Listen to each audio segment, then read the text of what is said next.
Welcome to How to Be a Person, a podcast about life with me, your host, Giuliano Grimaudo.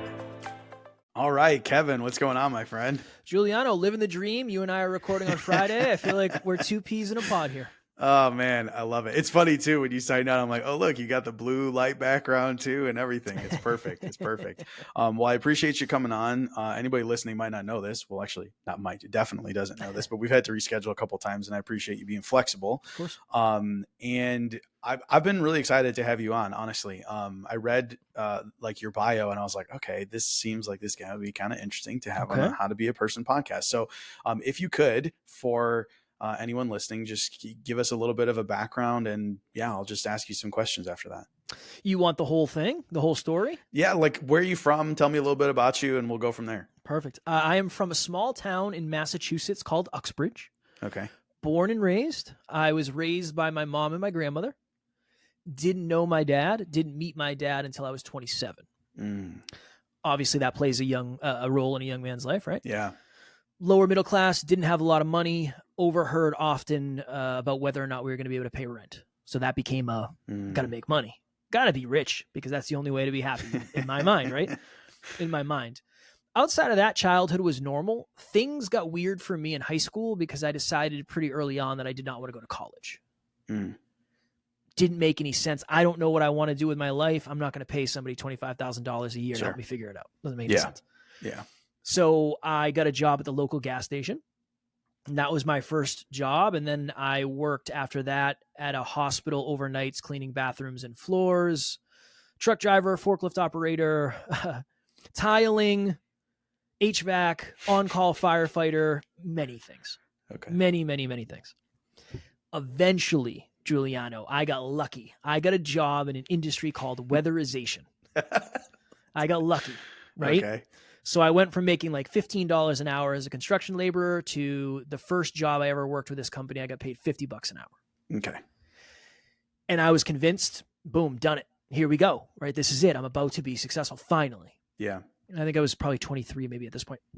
Fast forward 2 years, still have this job, girlfriend's a model, getting ready to compete in a bodybuilding show, brand new Subaru WRX with loud aftermarket exhaust, new apartment, great friends, all the things. And I still ended up sitting on the edge of a bed contemplating suicide 2 years later and ended up leaving everything behind to go all in on podcasting in 2018. And things have evolved in interesting ways since then. So I always say my story is one of a never expecting to be successful, somehow being more successful than I ever thought, realizing that success was not what I thought I wanted, trading it all in, and now being the most successful and fulfilled than I've ever been, which is the way that I think I wanted to do it in the first place. Sure.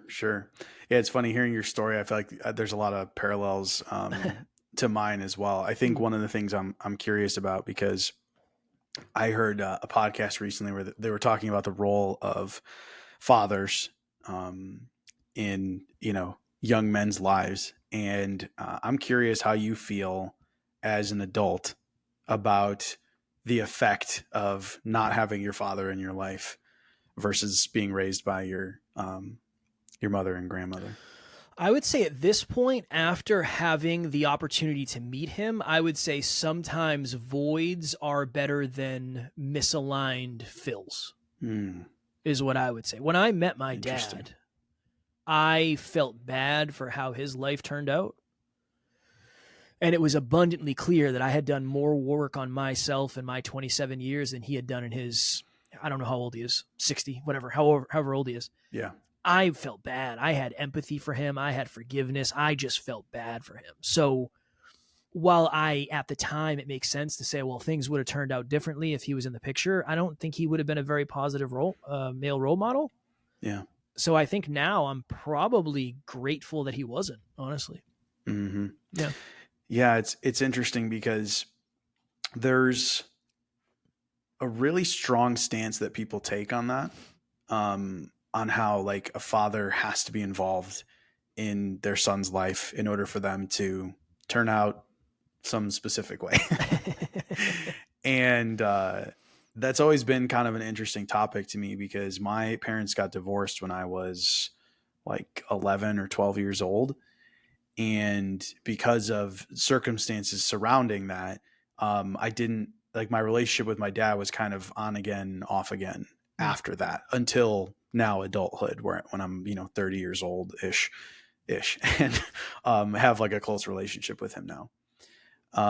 But it's made me think about that as well, because some people are like, you know, I guess I'm saying all this to say, like, I like talking to somebody else who, even though you said you didn't have him in your life the entire time, but for me, going through like my teenage years without a close relationship with my dad, which I think a lot of people would agree are pretty formative years, Yeah. and coming out the other end of it, like happy, living a good life, like just overall, like very balanced and like really good. Like I have a great life, honestly. And I think that there's this stigma that's like, if you don't have your dad, like you're going to be a failure, And so it's nice to talk to someone else who's been through something similar.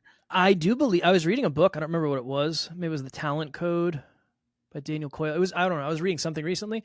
Statistically speaking, some of the most successful people to ever live grew up with one parent in their life. So like, I think oftentimes people say, what's the number one lesson from as many podcast episodes as you have done? Yeah. It's this. Your adversity can be your advantage if you know how to do that. So for every person out there who was raised in a single parent household and things went the wrong way, there probably is somebody on the complete opposite end. It went the very right way because they were able to use that adversity as an advantage. Yeah. That's how I think I've been able to, I think it's helped me. I think it's helped me tremendously. Yeah. Would it have helped me if I wasn't willing to go through all the inner work? That's a different conversation completely, but yeah. I think that's the way to turn your adversity into an advantage, is figure out what is the adversity in the first place. Yeah. Well, that's like anything in life, right? We're talking about like single parent versus a 2-parent household, but like the same is true no matter what you go through, right? Like it is your choice whether or not the thing that you go through you use to become a better person, or you use as an excuse for why you haven't become a better person. 100%. Yeah. And I think self-belief it plays a massive role in that. I'm convinced self-belief and self-worth are the two things that dictate success. I don't know. How would you ever actually get to the place where you have this data? I don't know. But self-belief is, you know what? I know it was bad, and I know maybe I started behind where some other people did, but I believe brick by brick I can build this bright future. That's self-belief. Self-worth is, after I do build this bright future brick by brick, I actually feel worthy of stepping into it and like I deserve it. And if either one of those are off, things can get really weird, because I think all humans are delusional. I'm delusional. You're delusional. It just depends. Am I under or am I over, and by how far? That's it. And the goal is always to get to 5. 5 is the center. Confident but humble. Self-worth, but I know at the end of the day, in the grand scheme of things, I don't matter at all in this whole, the way everything is set up. Yeah. So I think the goal, so many of us are taught you want to live in the polarities. Be extremely humble or have 10 out of 10 self-beliefs. Like, I think the goal is to live somewhere in the middle of everything, because that is harmony, for lack of better phrasing. See, here's my take on it. I actually believe that a healthy self-belief is naturally, it has the perspective, and I don't like the word humility, but like perspective, like has perspective on their importance. I think what we like call someone who's like overconfident actually is someone who lacks confidence.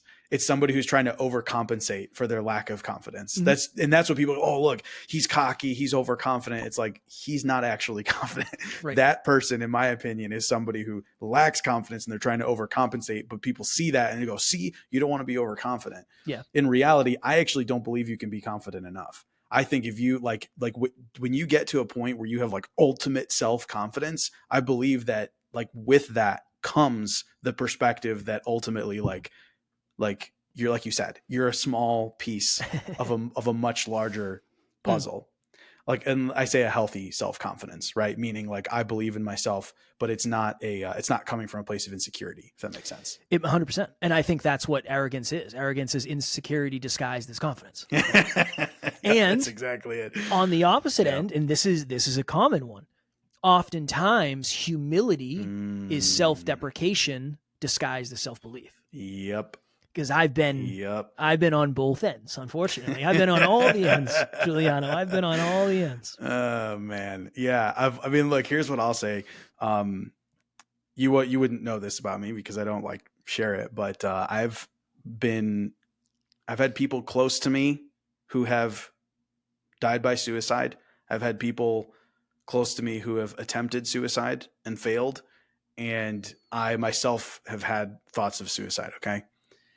And so I'm saying that for context of what I'm about to say. But I do believe that like when you feel depressed, when you're like in this like just lowest of lows, it feel like now being past it, I feel like I can look back on it and be like, there was something about feeling that way about yourself that you almost like you enjoy beating yourself up. And in the moment, you don't feel like that, right? You can't admit that in that moment because you just feel like the world should feel sorry for you. And like, why am I even here anymore? But then when you go past it, you go like, there was a part of me that was kind of like doing that for me. Like it almost feels good to make it all about you and how everything has just been so terrible and you're just such a huge victim. And I know that, look, I get for some people and maybe even you, like that can sound really insensitive. Okay. Because I get it. Like I know there's somebody in my extended family who literally within the last 3 weeks died by suicide. Okay. So I'm not saying this from a lack of exposure to it. I'm saying it from a place of familiarity, is that I really do believe that if you go down to the core of it, you see this pattern in other people as well, where like we have this tendency to beat ourselves up. And like you said, it's like cloaked in this like, oh, I'm just humble. I'm not an arrogant asshole. Like that's why I act this way. And it's like, no, you are getting like some kind of weird satisfaction out of beating yourself up. I'm curious, like if like your perspective on that. I do not find it insensitive. I think perspective is perspective, right? That's the part of it. And you have the experience to talk about it. Wasn't my experience. My experience was I felt guilty for being as successful as I was. And I did not ever think I could get to that level of success again. So I felt it was golden handcuffs. I was trapped at this place and I didn't have the courage to leave because I was never going to be that successful again. So I thought just not being here would be easier. So mine was different. It was just, sure.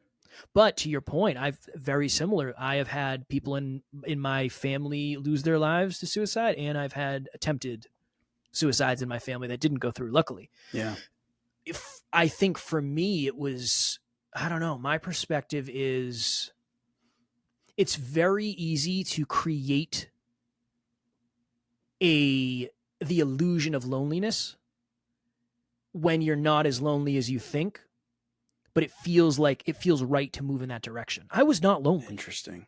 I had great friends. Okay. Great friends. But I think I wanted to feel lonely. Maybe I didn't want to drag somebody down with me. Maybe I didn't want to be the burden. There's a lot of stuff under it. But yeah, for me, I was lonely and I was almost okay continuing to move into loneliness, pretending I didn't care. That was my experience, at least. Interesting. It sounds kind of similar to what I was saying, where like you were like, I almost wanted to feel lonely. I think it's almost like I won't say you, got self-significance from it. It's like if I am the main character in my own story and I'm a really good character, this is an interesting character, not realizing that this is also my life though. This is like real life. Yeah. It's super interesting. And I appreciate your perspective too, because like I said, that's just my take. But I will say that I agree with you when you talk about like almost feeling like, I will say some of the times when I've had those thoughts is that it does almost feel like, what's the point? Right. So like there are certain things where it's just like, oh, I just feel so terrible about myself, just beating myself up over everything, feeling terrible. But then there's other points where it's almost as if just like, what's the point of anything? Yeah. Why am I still here? So I definitely get how they could be like two different things, but also lead down that same path. How it all started for me was, I just remember thinking, if life is this gray existence, I'm not super interested in it. That's how it started for me. There has to be, this is it. This just empty on repeat recurrence of the same shit over and over and Yeah. over. Yeah. And it was never like super high or super low. It was just like moderately low forever. I can't imagine that's. So I went to therapy for the first time. Yeah. Yeah. Learned I a was ton curious about about your myself. path afterwards. Yeah, I went. So initially I told my girlfriend at the time, and she's like, "You should go to therapy." And I was like, "Nah, not gonna do it." And then she's like, "Kev, yeah, no, you're right. Fair. Wait, what was the resistance? Ego, ego, Okay. lack of vulnerability. Would people think I was weak if I went? All that. The typical. Why do you think that's associated with therapy? Because there is a subset of humans, particularly males, who would, if they were in my friend group, say I was weak for going. Really? Yeah, I wasn't friends with them, but there's definitely Sure. 100%. Interesting. But I'm wondering where you think that comes from. Like why is that the case? It's interesting. I was on a podcast today that was all about masculinity earlier today, and we were talking. Okay. And the host of it is a psychotherapist, so it's like it was very interesting. Interesting. Yeah. I just think that's just been passed down. Okay, I think my dad was in a motorcycle gang. You think if he was in my life and I was like, Dad, I've been having some kind of dark feelings and I'm going to go talk to someone about it, he wouldn't have been like, no, you're not. Go beat the shit out of someone. Yeah, go beat someone up, or let's go have a beer in the garage or 12 and we'll figure it out together. It's like, no. I just think it's one of those things that's been passed down over and over and over again. And I think conversations like this are super important for that to stop, because I went to my girlfriend. She suggested it. I initially said no. Then I went, and I was like the biggest proponent for therapy. Therapy's awesome if you can find the right person. Yep. Well, so, okay, there's a couple things about that. I agree. First of all, the right person. Yes. Second of all, the right type of therapy. Because we just throw around the term therapy as if it's just one thing, when in reality, like, it's a million different types of things. There's so many different kinds of therapy. And I've said this before in different episodes, but I like to bring it up often because I think that therapy can be like a major turning point in people's lives. I know that, like, for me, it was. I went to therapy literally for like 7 sessions. Okay. Like barely any. Okay. But like, it was a massive turning point in my life. And I believe that it was the right therapist and the right type of therapy for me. Right. So I'm not like, you need to do this type of therapy, but I think it's important for people to know that therapy is just not one blanket term. Right. Because first of all, just like any other job, there are some people that are good at their job and some people that aren't. And also, regardless of whether or not someone's good at their job, there's some people you will get along with and feel more open with, and others that you won't. And then on top of that, there's different types of therapy. And so I feel like it's important for people to have that information when it comes to therapy, because they maybe they'll make them think twice. Like, oh, I guess I just kind of assumed what therapy was, and that's why I judged it as something I would never do, when in reality, maybe it is something different and I can actually consider it. I think that's a very thoughtful reframe for sure. Male therapists or female therapists? Who did you resonate with most? Male. Female for me. Interesting. Yeah. And I could see that too. I could totally see that. My mom was like, I mean, she still is my mom, but like, I'm saying growing up, my mom was like probably my best friend, to be honest, because I would just talk to her about everything. So I could totally see it being female. For me, like, I'm sharing my experience because I want people to know, like, it doesn't have to be a certain way. For me, I literally just looked online and I don't even remember what I searched for. And there was like a page and it was showing all of these different ones. And I saw this guy and I was like, I like him. I did, like, it was literally just a picture of him. And I just was like, I like that guy. And I just booked it with him. And I literally, like, no joke, it was like probably one of the most transformative 7 sessions of my life. Okay. Well, there's got to be something to looking at somebody and resonating with them. Yeah. You know, it could be. I don't know. When you logged on, it's like, this is going to be great. I don't know. Is that just I don't know. I think intuitively we know there's certain people that we feel more comfortable with based on, they say never judge a book by its cover. And I understand there's a ton of negative connotations around that, but in the bookstore, the only thing you can judge is the cover initially. Exactly. So we have to make, what's the difference between a judgment and a decision? It's kind of similar. Just don't do it in a negative way, right? Yeah, it's true. Well, I mean, and it's a great point. Like that, it's hilarious that saying, actually, don't judge a book by its cover, because ultimately we all are putting our book covers out there. Yeah. right? Like it's a choice how we choose to show up in the world, right?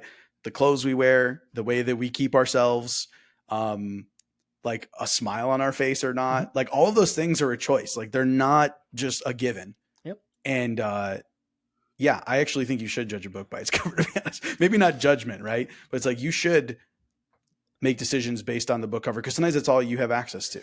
I said this to my business partner. What's the difference between a judgment and a discernment?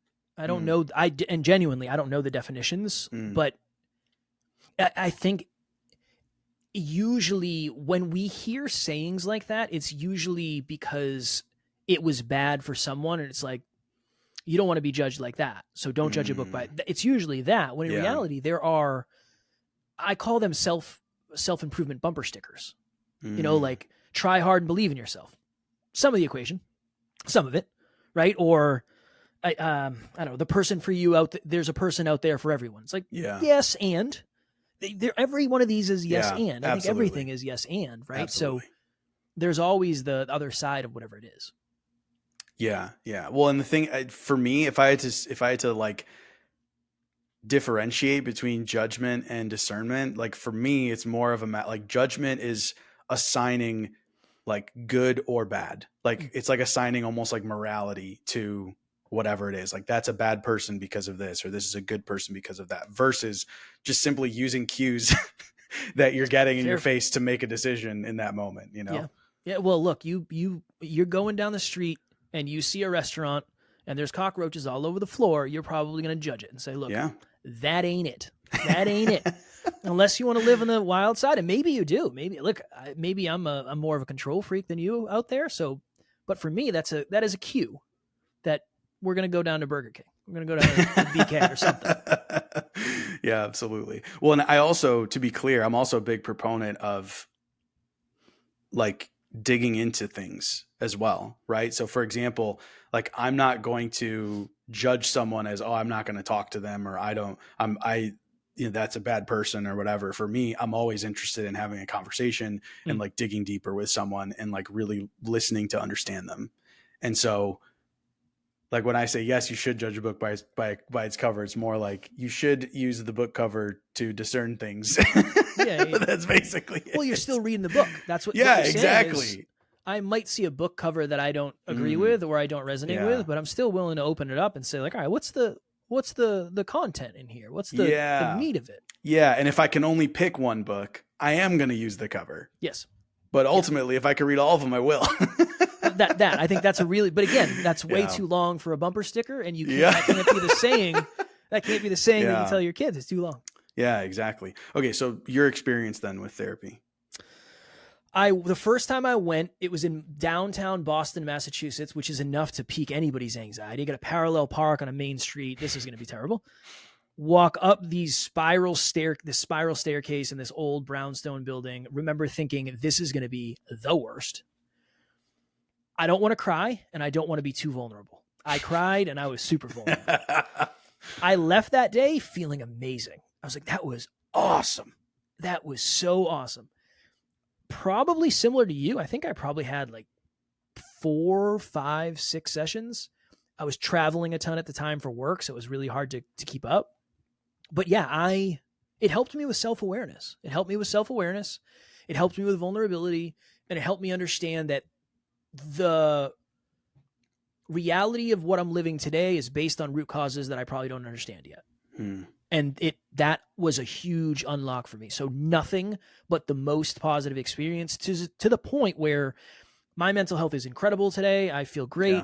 Yeah. I'm looking for a therapist right now because I want to do more exploration of myself, and I have such a good relationship with it based on my experience. Yeah. Yeah. No, that's fantastic. Yeah. For me, it was very similar where it was almost like, it's exactly what you said, where there's just like an awareness. Like you just get more awareness, and like, how could that be bad? Like right. Ultimately in your life, like what situation is there where you want less information? Let me ask you a question. Have you ever gotten a piece of awareness that you regretted upon getting, not forever, but immediately? Not that I could think of. I don't know. Maybe. I'm curious. Like what did you have in mind? Like, what do you mean? Oh, so many. Really? So many. Yeah. So many. Okay. Like for example, what? So a lot of them are future paced. Okay. I had a phase where I loved Call of Duty. Okay. Yeah. My business partner sat me down and said, hey, brother, how successful do you want to be? And I was like, this successful. And he said, every time, I need you to know this, every time you spend an hour playing Call of Duty, you are literally burning millions of dollars in the future. You still want to play? Not as much as I did. Okay. I don't play Call of Duty anymore. A lot of them for me are future paced. Interesting. As opposed to the past. Do I have any from the past? That's a hard one because it's like it already happened. So now for me, it does feel empowering. But I can imagine if you're listening, this is going to be potentially triggering. So I just want to throw that out there. If you didn't know you were the subject of a sexual assault and then you find out you were, I can imagine that might be a piece of awareness that you want to put back in the box. Not my experience. That's a hypothetical, but yeah. I think growth is awesome. And I think self-awareness is awesome. And I think there are things that people learn about themselves that is too soon, too much, too deep, unfortunately. Interesting. Yeah. I get what you're saying now. I can see how there were like times where you gain awareness where it doesn't feel good in the moment. My take on it is there ever a situation where more information ultimately in the end does not result in a better outcome for you? And I don't believe that's the case. I believe the more information you have, the better. Now, I'm not saying this from a decision-making standpoint, because sometimes people are like, well, I just need more information to make a decision. Sometimes like, no, you just need to pull the trigger. Yes. But what I'm talking about is like outcomes in your life ultimately. So okay. Yeah, no, that's just, been like my experience, and in going to therapy, that's what it was. It was a matter of like just bringing awareness to certain things. Like for me, part of it was, the way I feel is a result of the patterns of thoughts I have in my head. Yeah. And if I can just change the pattern of thoughts in my head, I can feel differently, which, I mean, I'm saying it now with laughter because it's just so fucking obvious, right? But like at the time, that didn't register. And someone listening, that might be like a light bulb moment too. So it's not disparaging. I didn't realize it until that moment. Yeah. But literally, that's like it was such a big deal for me. It literally changed everything. And yeah, I mean, I feel like having that awareness of like the patterns in your mind lead to how you feel. It's like that was a complete game changer for me. Same exact thing for me. I never understood how my decisions were. I had a very short time perspective. Okay. So I could not imagine how what I do today would affect me in a year. I couldn't understand that. Even though I was like super into fitness and I was dialed in with fitness, and 3 months of this gets me this result, but I eat more, I look like this. I could not carry that over to any other area of my life for whatever reason. I didn't get how it worked. Interesting. Yeah. One of the other pieces of awareness I got through therapy was, this is part of how I reached the conclusion of what I said about depression, because there was this one exercise, it stuck with me forever. And I do this exercise once a month still, since then. And that was probably at least 8 years ago now that I went to therapy. And it was a piece of paper, and at the top of it said, I like myself for being, and then there was like 10 slots, and it was like, fill it in, finish the sentence. I like myself for being whatever. Right. And it's like, like I like myself for being funny, right? Like, I love making my wife laugh or something like that. And you have to fill in all 10 slots. That's the whole point. Right. And first of all, for most people, like just to even finish the sentence at all is tough. But to do it 10 times, it was like, no joke, that single exercise, I feel like completely changed my life, because it forced me to look at myself in a positive way, instead of completely beating myself up for everything I did wrong, everything that I felt like was wrong with me. And when you get to the point, so like I said, you have to fill in all 10 slots, right? When you get, like, most people could probably get to like 4, 5, 6, but when you're on those last 4 and you're like searching like in your head, you're like reasons why you like yourself. Yeah. At the end of it, you realize, oh my gosh, it's literally just because I've been looking for all the things wrong with me that I've been feeling the way I feel instead of looking for the things that are right. But then that carries over into everything, every other part of your life. You realize, oh my God, everything that I thought was shit is actually amazing if I just look for the reasons why it's amazing. I had a client one time, and her family had convinced her she was not smart enough to go back to college. Convinced her. And I said, cool.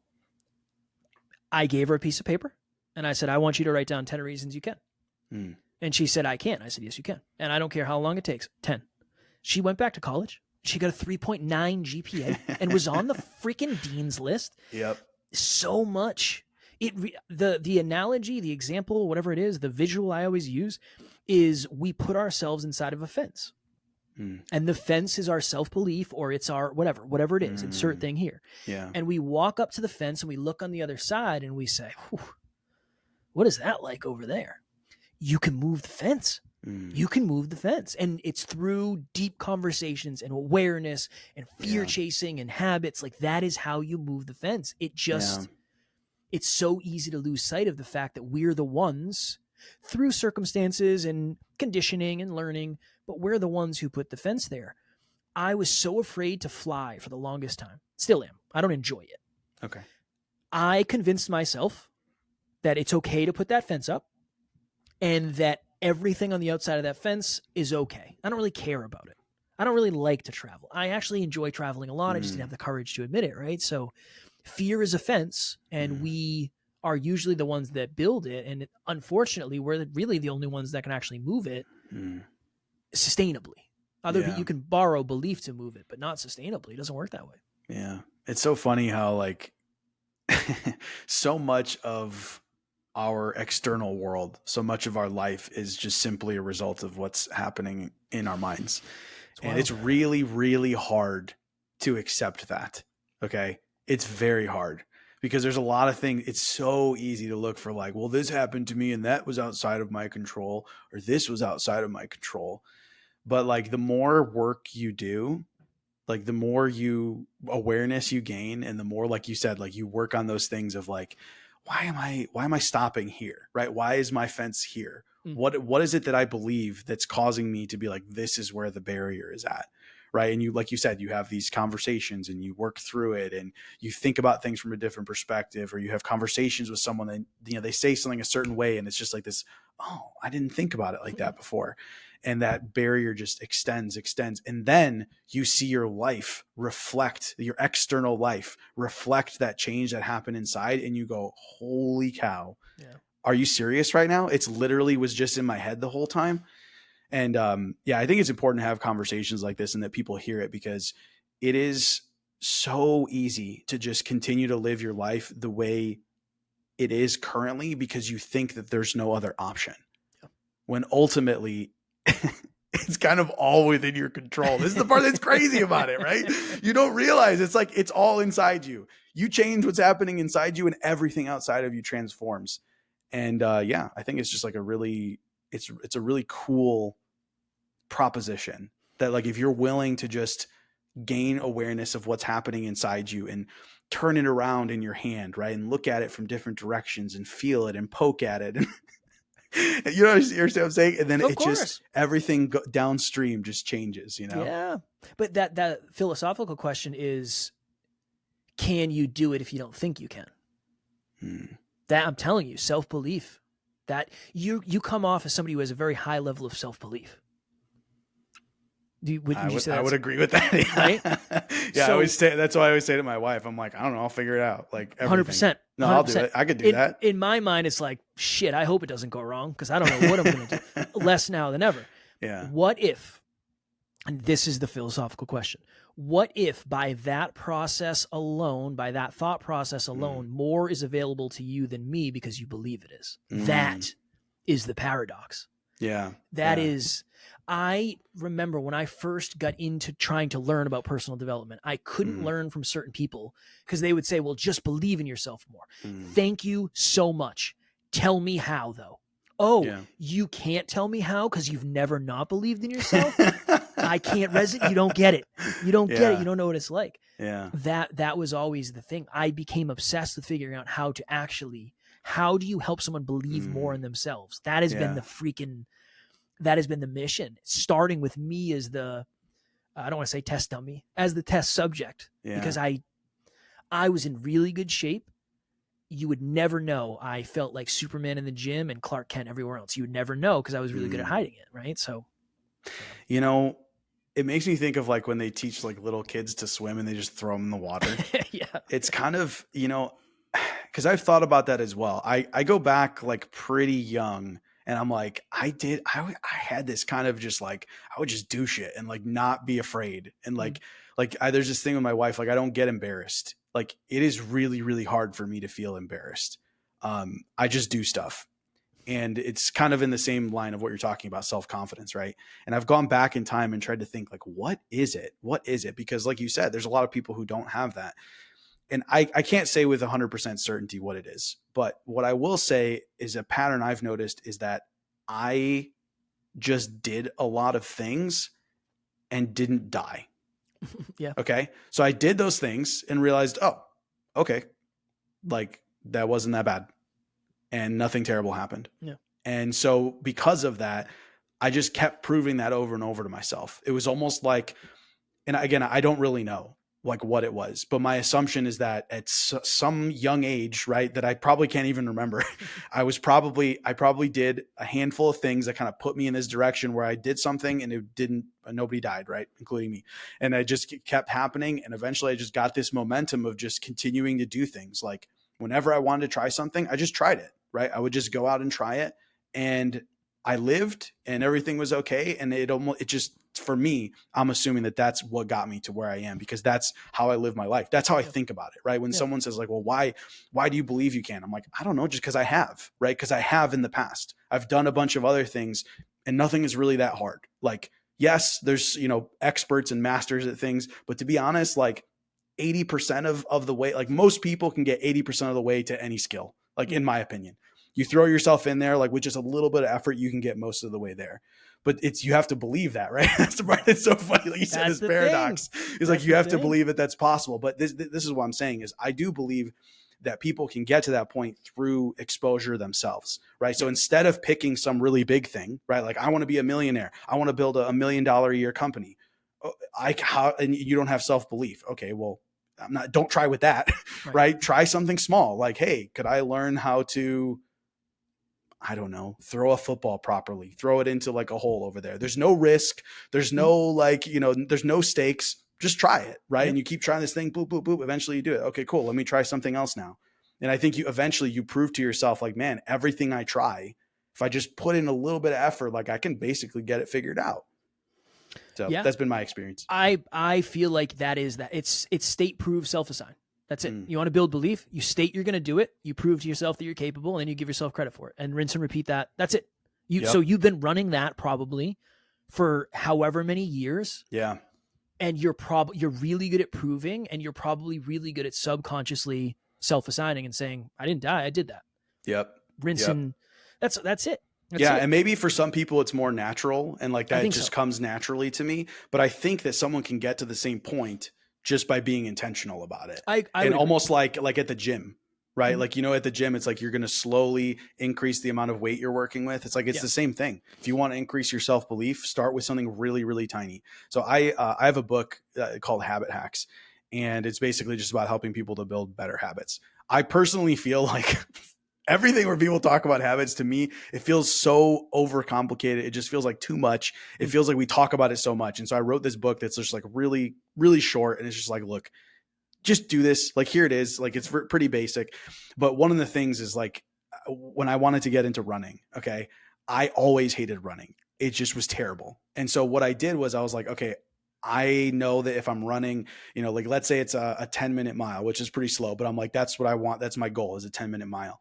I'm like, maybe I'll, be on the treadmill for a half hour, because I'll walk for 10 minutes, run for 10 minutes, and then walk for the last 10 minutes. And so like what I did at first was like, I just need to be on the treadmill for 30 minutes. That's it. I don't have to run. And actually, I'm not allowed to run. right? Just be on the treadmill for 30 minutes. And I did that every day for a week. And then the next week it was, okay, I have to be on the treadmill for 30 minutes. And somewhere within that 30 minutes, I have to run at the pace of a 10-minute mile for 30 seconds. And that's it. No more. Like even if you feel like it, you got to stop at 30 seconds. And so that's what I did. And then the next week it was a minute. And then the next week it was a minute and a half. And I did that until I got to the point where I was running a mile every single morning, which to me would just like blew my mind because I absolutely hated running. And I felt like if I missed it, that I was like, what's going on? Like I need to run, you know? And so I'm just using that as an example. It's like just progressively increasing what you prove to yourself that you are capable of. Start with something really small. There's no stakes, nothing like that. And you just build up that muscle of self-belief until you get to the point where, like for me, I don't try, right? I just, anything I try, I'm sure I'll figure it out. Yeah. There's a book by Marie Forleo, Everything is Figure Outable. Mm-hmm. Have you heard of it? I have, yeah. Yeah, I feel like that's the whole premise of that book, right?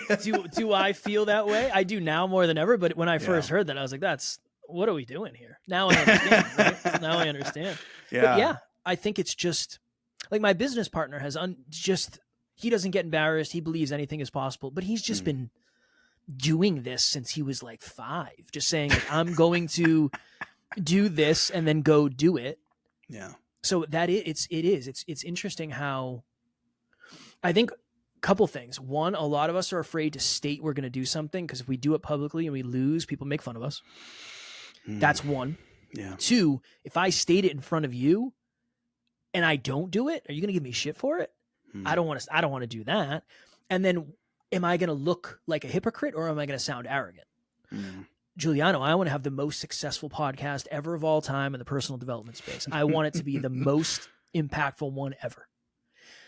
What an asshole. What an asshole. You arrogant asshole. But it's hard to even fight that in yourself when you hear it. Because I mean, to me, if you say that, I go, yes, absolutely. Yeah. But there's a little part of you inside that's just like, who do you think you of course.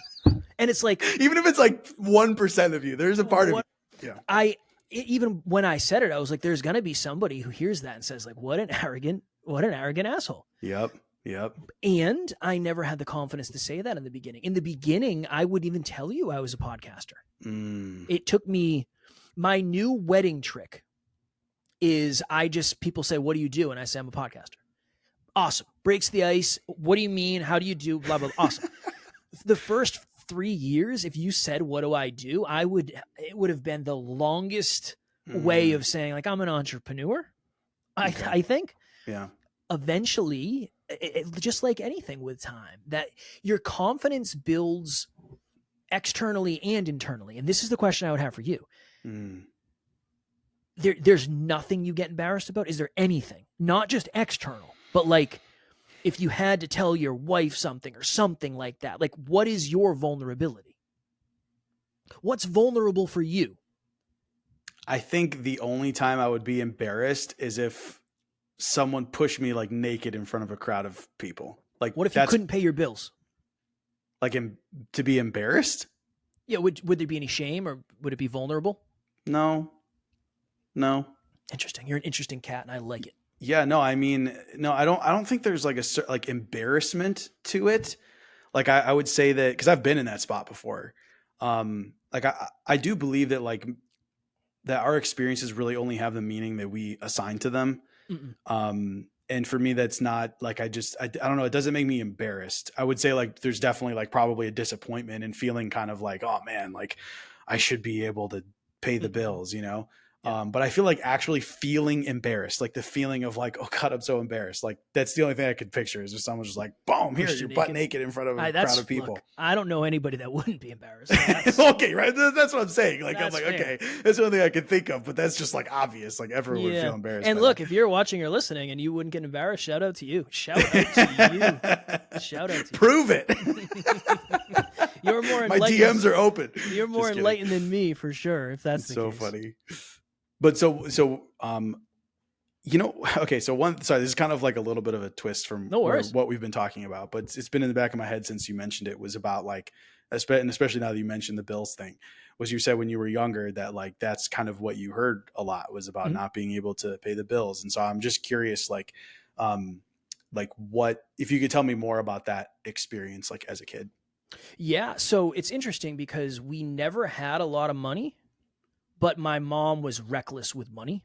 Mm. So I remember one Christmas, I got a PlayStation and like 25 games. Run the math on that. Yeah, holy That's cow. thousands and thousands of dollars. Yeah. Probably most of whatever money we had. Mm. But that was the interest. I always had a new baseball bat every year for baseball.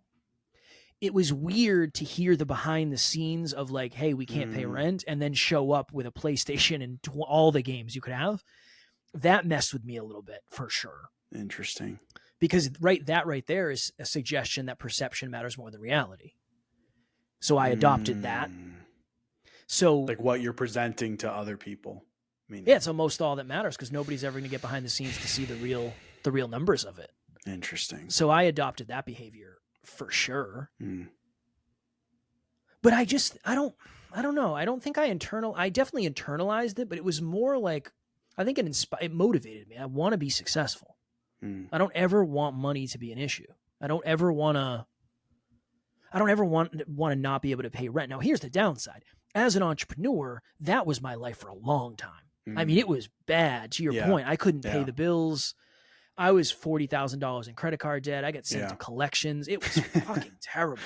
Yeah. It was No, terrible. I've been there. So I totally get it. Just atrocious. Yeah. But even now, I'm trying to rebuild my relationship with what it is to be a man with money. Mm. Because for the last 8 years, I've essentially lived like I was broke. Mm. I'm working through that right now. Like today, Yeah. I'm working. There's a number in the bank, but in my mind, I don't know. What is it? I don't know. I'm scared of it. Like it's weird. It's a weird. Yeah. So even today, I'm working through. Now, my relationship with money is the best it's ever been, but it's always going to evolve, right? So that all developed when I was younger, for sure. Yeah. I was just talking to someone else earlier today about how like our childhood experiences, of course, they shape us, but ultimately as adults, it's like our job to go and go through our beliefs and go through the things that we've experienced. And does this belief serve me, or was it just something that was passed on to me without thinking? Or maybe 100%. it was passed on to me with intention because they thought it would serve me, but ultimately it doesn't now. And I think there's a lot of things about that, like with money. It's funny, when you talk about like, it was similar when I was a kid. And I remember, this seems so silly now, but I remember thinking like, cause I loved pizza. I still love pizza as an adult. Okay. And I remember wanting to get pizza and my mom being like, we can't afford it. And that was like always a thing for me. It was like, I never want to like not be able to afford a pizza. Like, come on, it's a pizza. Like, you can't afford a pizza. Right. And, yeah, I don't even know why I'm sharing that. It just was something like I remember from my childhood. I appreciate it. The hardest part about this is the hardest thing I've learned about success. In order to actually achieve the quote unquote success you want, you have to live like you'll never get it. Mm. That I've the most money I've ever had. We're having our first 100K month. Okay. Yeah. I texted my business partner the day we got this massive contract. Hey brother, just saved us $20 on one of these subscriptions. That is how dialed in. I'm trying to save $3 here. I have an electric car. I don't have a charger at home yet. It's $7 a month to get the membership. I get free charges because it's a BMW for X amount. I won't even sign up for the $7 a month until I know I need it. That's how far I've swung from. Yeah. I used to buy shots for everybody at the bar and spend $500. Now, water, please. And water. I'm not paying. I don't want to pay for it either. Like, Water's for everyone. For everyone. I think life is a constant pendulum swing in between until you start honing. The swings get smaller and smaller and smaller as you get more self-aware. Yeah, that's really interesting. Tell me more about your business. Like I have I have a background in a lot of different things. Okay. If you can't tell, I've done a million different things. That's like the story of my life. And I still do a million different things. But I'm really curious, like when you said that you got to a point where you're like, I'm going to do podcasting full time. Like, what did that actually look like? Do you do coaching? Do you like, do you get sponsorships? Like, what does that business model look like? Coaching for us. Yeah. Okay. So I left my job in 2018 after a suicidal ideation. I had $10,000 in the bank and no business plan. It was just, I want a podcast. I partnered with my business partner. Okay. Late 2018, I was like, dude, I need to make money. I don't know. What am I doing? Yeah. He said, you should start coaching for free. And I said, brother, money, dollars, yeah. Free is not. He said, Kev. And again, my business partner is the best mentor I've ever had. We're best friends. We're business partners. He's my coach. He's my mentor. Yeah. He said, you've never coached on mindset, peak performance, personal development. You need to build up belief and you need to get some testimonials. And that's what you got to do. So I messaged 5 people who I knew listened to the podcast and said, hey, I'm doing some beta testing on coaching. I'll coach you every week for free for 2 months. I just want to see what it's like. All 5 people said, yes, cool. I coached them all for 2 months. And at the end, I said, this is something I can see myself doing. I'd love to keep working with you. What do you think of $50 a call? Everybody said yes. So I started doing that. My business partner did that. He was doing fitness coaching. Eventually, I think we were like, so I did that until episode maybe 300, 400. Somebody reached out. One of our mentors connected me with somebody who wanted to start a podcast. And I was like, why are you asking me? And they're like, Kev, I don't know anybody who has as many episodes as you. Like, okay, self-belief, none. I don't know anything. What are we doing? This guy said, I want a podcast done. This is how I want it done. I don't want to do any of the work. How much does that cost? It's like, don't know. Let me talk to somebody and figure it out. That was our first podcast production client. So it was like, whoa, that's a thing? Oh, interesting. I went all in on that. So now we produce 65 podcasts right now. Damn. Yeah, it's a whole thing. It's a whole thing. My business partner just gets business and the economy and macro and micro. He's just a genius. Great business coach. He coaches high-level business owners. And then we have somebody in our team named Amy, who is a certified coach for the personal development, holistic self-improvement. So essentially, we did the podcast thing. We got really good at that. I help other people do that. We did the business thing. We got really good at that. Alan helps people with that. We did the personal development thing. I can talk on that forever. And we have coaches within. So yeah, it's turned into a very, but the truth of the matter is it's because we almost went out of business. I started this from passion. This was never to make money. I would have stayed at my job. I would have made more money that way for a long time. Sure. Yeah. It was, I love this so much. And I'm so afraid one day I'm going to wake up and somebody's going to try to take it away from me if I don't find a way to make money. That became it. And now it's grown to a decently large business at this point. That's amazing. That's amazing.